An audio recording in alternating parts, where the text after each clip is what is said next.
विश्व की सबसे बड़ी 7 विकसित, उन्नत और औद्योगिक रूप से सबसे बड़ी अर्थव्यवस्थाओं का एक समूह है जिसको बोलते हैं ग्रुप ऑफ 7, G7। ये आप देख रहे हैं सारे G7 कंट्रीज हैं और अभी इनका जो है G7 अर्थव्यवस्थाएं, जो विकसित अर्थव्यवस्थाएं हैं, इनका अभी जो है शिखर सम्मेलन आयोजित हुआ, फ्रांस में हुआ इस बार। तो G7 शिखर सम्मेलन के बारे में आज के सेशन में हम जानेंगे और क्या क्या चीज़ें हुई, क्या क्या डिस्कशन हुए इस बार G7 शिखर सम्मेलन में, कौन कौन से कंट्री G7 का हिस्सा हैं, ये भी हम जानने का प्रयास करेंगे। तो ग्रुप ऑफ 7 के बारे में आज के सेशन में आप पढ़ेंगे।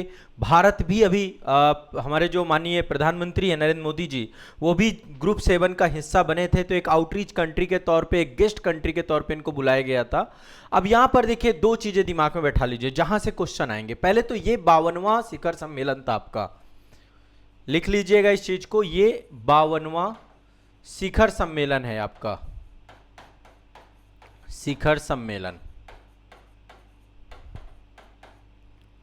ठीक है। कहां हुआ है ये? फ्रांस में हुआ है। फ्रांस में एक जगह है एवियन लेस बैंस में हुआ है आपका। तो हर जगह एवियन, मैं एवियन लिख देता हूं बस इसको, है ना। एवियन में, फ्रांस के एवियन शहर में आपका ये हुआ है आपका। 15 से लेकर 17 जून 2026 के बीच में हुआ है। 15 से 17 जून 2026 इस अवधि में आपका शिखर सम्मेलन हुआ है एवियन लेस बैंस में, ठीक है। फ्रांस में जगह पड़ती है। इससे पहले वाला जो पिछला हुआ था वो 51वां शिखर सम्मेलन था और कनाडा में हुआ था। कनाडा में एक जगह है काननसिकस अल्बर्टा शहर है वहां पर आपका हुआ था इससे पहले वाला 2025 वाला। अभी जो हुआ है 2026 वाला हुआ है। भारत भी इसमें गया है। सबसे पहली चीज, ये विश्व की डेवलप्ड इकोनॉमी है और विश्व के बहुत सारे मुद्दे हैं आपके। इसमें टोटल 7 देश हैं। 7 देश कौन कौन से हैं? पहला है, आप लिख लीजिए, 7 देशों के नाम लिख लीजिए। कनाडा है, फ्रांस है, जर्मनी है, इटली है, जापान है, यूनाइटेड किंगडम है और यूएसए है। एशिया से केवल एक देश है, जापान। फिर से मैं 7 देशों के नाम ले रहा हूं, Canada, France, Germany, Italy, Japan, United kingdom, संयुक्त राज्य अमेरिका। यूरोपीय यूनियन 1977 में इनकी जितनी भी चर्चाएं होती हैं 1977 से लगातार इनकी बैठकों में हिस्सा ले रहा है। यूरोपीय यूनियन कोई एक देश नहीं है, लगभग 27 देशों का एक पूरा संगठन है यूरोपीय यूनियन, जिसमें यूरोप के बहुत महत्वपूर्ण देश हैं, लेकिन वो G7 का हिस्सा नहीं है। G7 में पहले रसिया हुआ करता था, 2014 में रसिया को हटा दिया गया और ये बन गया मतलब पहले G8 हुआ करता था ये। 2014 में जब क्रीमिया का इन्वेजन हुआ, क्रीमिया पे कब्जा किया रूस ने, तो रूस को इससे बाहर कर दिया गया और ये G7 बन गया। इनफैक्ट 2-3 बातें और बता देता हूँ, G7 की थोड़ा हिस्ट्री के बारे में आपको बता देता हूँ। 1975 में पहली बार फ्रांस के पहल पर यह G6 बना था आपका। 6 देश आए थे इसमें, France, Italy, Japan, Germany, UK और यूएसए, ठीक है। कनाडा नहीं था, कनाडा बाद में जुड़ा, कनाडा 1976 में जुड़ा। तो यह संगठन आपका पहले G6 था, पहले बना G6, फिर बना G7, फिर बना G8, फिर बन गया G7, ठीक है। वर्तमान में G7 है। तो 1973 में वैश्विक संकट आया था, तेल संकट आया था, आर्थिक मंदी आई थी, उसके कारण से ये पूरा का पूरा आपका बना था।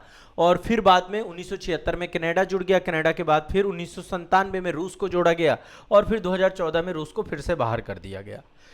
इसका कोई मुख्यालय नहीं है, इसमें एक तरीके से रोटेटिंग प्रेसिडेंसी है, हर साल जो है इसकी प्रेसिडेंसी बदलती रहती है, ठीक है। गैर बाध्यकारी निर्णय होते हैं, जो भी डिसीजन लिए जाते हैं कोई भी बाध्यकारी नहीं होते हैं।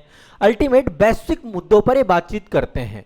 वैश्विक अर्थव्यवस्था से जुड़ा मुद्दा हो गया, जलवायु परिवर्तन जुड़ा हुआ मुद्दा हो गया, सुरक्षा से जुड़ा मुद्दा हो गया, भू राजनीति से जुड़ा हुआ मुद्दा हो गया, तकनीकी और एआई से जुड़ा हुआ मुद्दा हो गया, ये सारी चीजें हो गई।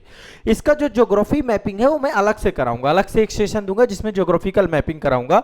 आज के सेशन में इस बार के G7 शिखर सम्मेलन के क्या क्या मुद्दे थे और इस मुद्दों के बारे में डिटेल से बात करेंगे।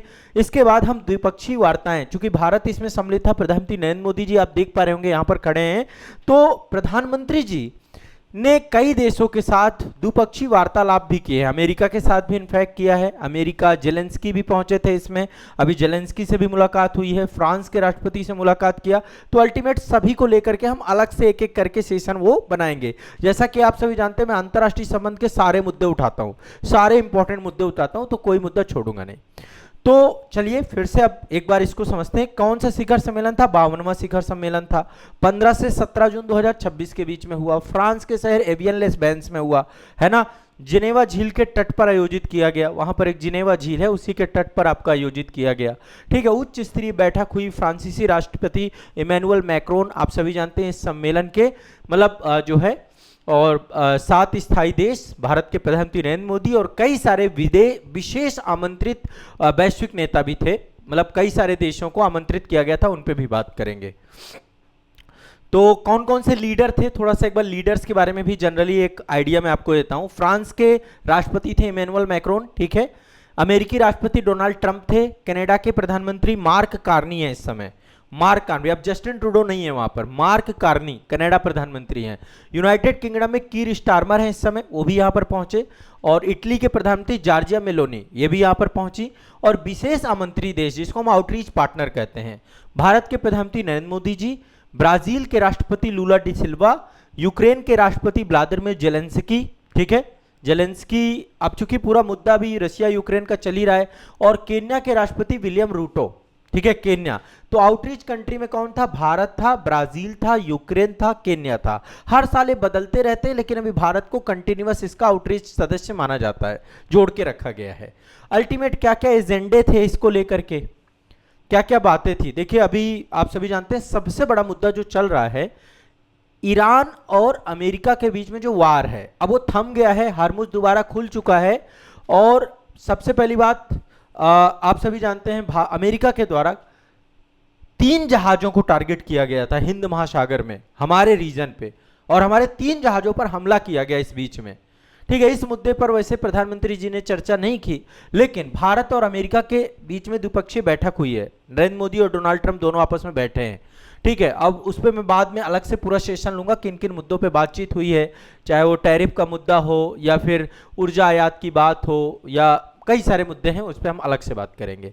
तो एक तो समुद्री व्यापार और हुर्मुज जल संधि को लेकर यहां पे डिस्कशन हुआ कि भैया जो ट्रेड है जिस तरीके से बाधित है, वैश्विक संकट की स्थिति बन रही है, ऊर्जा संकट की स्थिति बन रही है, तो इसमें जो है वैश्विक व्यापारी मार्गों की सुरक्षा का मुद्दा उठाया गया, हुर्मुज जल संधि का मुद्दा उठाया गया। और जो कमर्शियल जहाज हैं, भारतीय नाविकों को भी जान से काफी सारे लोग मारे गए हैं, जो हमले हुए हैं, इस पे मतलब जनरली ये पूरा इतना हमने द्विपक्षीय वार्तालाप पे डिस्कशन नहीं किया, लेकिन जनरली ये मुद्दा वहां पर रखा गया। दूसरा, यूक्रेन और रूस का तनाव अभी बंद ही नहीं हो रहा है, लगातार चल रहा है। अभी यूक्रेन ने अगेन फिर हमला कर दिया है रूस पे। तो कनाडा के प्रधानमंत्री मार्क कार्नी के द्वारा रूस में जो लगातार अभी वहां पे चल रहा है, आप लगातार युद्ध चल रहे हैं, भाई यूक्रेन का कहना है कि यदि यूक्रेन जलेगा तो मास्को भी जलेगा, और आपस में ही ये दोनों आपस में तनाव, बीच बीच में खबर तो आती है कि अब युद्ध रुक जाएगा, लेकिन जैसे युद्ध रुकता है वैसे फिर से एक नया संकट देखने को मिल जाता है। तो अभी रूस पे दबाव बनाने की बात कि रूस कैसे भी करके इस युद्ध को रोके, तो उसको लेकर के यहाँ पर डिस्कशन हुआ है। रूस यूक्रेन संकट पे बात हुआ है, हरमुज संकट पे बात हुआ है, वैश्विक आर्थिक असंतुलन जो चल रहा है, अभी बहुत सारे देशों में कर्ज बढ़ता जा रहा है, वैश्विक वित्तीय ढांचे में सुधार लेने का मुद्दा ये भी लगातार चल रहा है। सुरक्षा का मामला, इबोला का प्रकोप बहुत तेजी से बढ़ रहा है। कांगो और युगांडा वाले क्षेत्र में इबोला वायरस फिर से प्रकोप मचा रहा है, और इसके कारण से अंतर्राष्ट्रीय स्तर पर क्या काम करना चाहिए उस पर डिस्कशन हुआ है। तो स्वास्थ्य सुरक्षा पे भी डिस्कशन हुआ है इस मैटर पे। ठीक है, तो ये आपको दिमाग में बैठा के रखना है। और सुरक्षा व्यवस्था, यात्रा प्रतिबंध, आप सभी जानते हैं स्विट्जरलैंड की सीमा के पास आयोजित होने के कारण से स्विस सरकार ने सुरक्षा के कड़े इंतजाम यहां पर किए हैं। जिनेवा हवाई अड्डे और लेक जिनेवा क्षेत्र में 10 से 18 जून तक पूरा हवाई क्षेत्र प्रतिबंधित कर दिया गया था, चूंकि इतने बड़े लेवल के लीडर्स यहां पे पहुंच रहे थे। ठीक है, फ्रांस के साथ जितनी भी सीमाएं स्विट्जरलैंड की लग रही थी, वहां पर बहुत सारे जो है वो किए, क्योंकि जिनेवा झील के आसपास से पूरा का पूरा जो है घटनाक्रम हो रहा है। तो ये आपको दिमाग में बैठा के रखना है। बाकी अब इसको लेकर के जो महत्वपूर्ण चीजें हैं, जैसे मैंने बताया हुर्मुज मुद्दा डिस्कस हुआ है, और भारतीय नागरिकों की सुरक्षा का मुद्दा प्रधानमंत्री नरेंद्र मोदी जी के द्वारा जो समुद्री मार्ग के व्यवधान के कारण से वो मुद्दा, यूरोपीय चिंता, यूरोपीय नेताओं ने राष्ट्रपति ट्रंप को चेतावनी दी कि अंतरिम समझौता किया जाए, ईरान का जो पूरा मामला वो ऐसे सुलझ गया है, संधि हो चुकी है, तो वो मुद्दे पे बातचीत हुई। रूस यूक्रेन का मुद्दा जो है पूरा का पूरा ये डिस्कशन हुआ। कनाडा के प्रधानमंत्री ने इस मुद्दे को उठाया कि जिस तरीके से रसिया बहुत सारे प्रतिबंध लगा रहा है, रसिया पे बहुत सारे प्रतिबंध लगाए जाने चाहिए, ठीक है। और रूस का जो शैडो फ्लीट है, अवैध तेल टैंकरों का बेड़ा, या रूसी सुरक्षा जो ऊर्जा से जुड़ा हुआ मैटर है, लोग तेल खरीद रहे हैं रूस के साथ, भारत भी रूस से बड़े मात्रा में तेल को आयात करता है, या रक्षा औद्योगिक क्षेत्र की बात हो, या प्रोपेगेंडा फैलाने की बात हो, इन सब मैटर पे बातचीत हुई है यहाँ पे। अमेरिका के राष्ट्रपति ट्रंप भी इसमें रहे हैं। उन्होंने लगातार ये बोला है कि भैया अब किसी तरीके से सारे मामलों को सुलझाया जाएगा, शांति समझौते किए जाएंगे, और अब रूस को भी यूक्रेन का युद्ध रोक देना चाहिए, ऐसे करके नहीं तो कड़े प्रतिबंध लगाए जाएंगे। बस यही सारी बातें हुई हैं। आर्थिक संतुलन की बात हुई है, रेयर अर्थ मिनरल्स की बात हुई है, चीन पे निर्भरता कम करने को लेकर सेमीकंडक्टर, इलेक्ट्रिक वाहन, green technology, rare earth, critical minerals को लेकर, इनके सप्लाई चेन को लेकर के जो चीन का मोनोपोली है उसको लेकर के बातचीत हुई है। इस सब पे वैश्विक रणनीति की बात हुई है। अंतर्राष्ट्रीय एकजुटता को लेकर, विकासशील देशों पे लगातार कर्ज बढ़ते जा रहे हैं, देश दिवालिया होते जा रहे हैं, इन चीजों पे भी बातचीत लगातार यहां पर हुई है, ठीक है।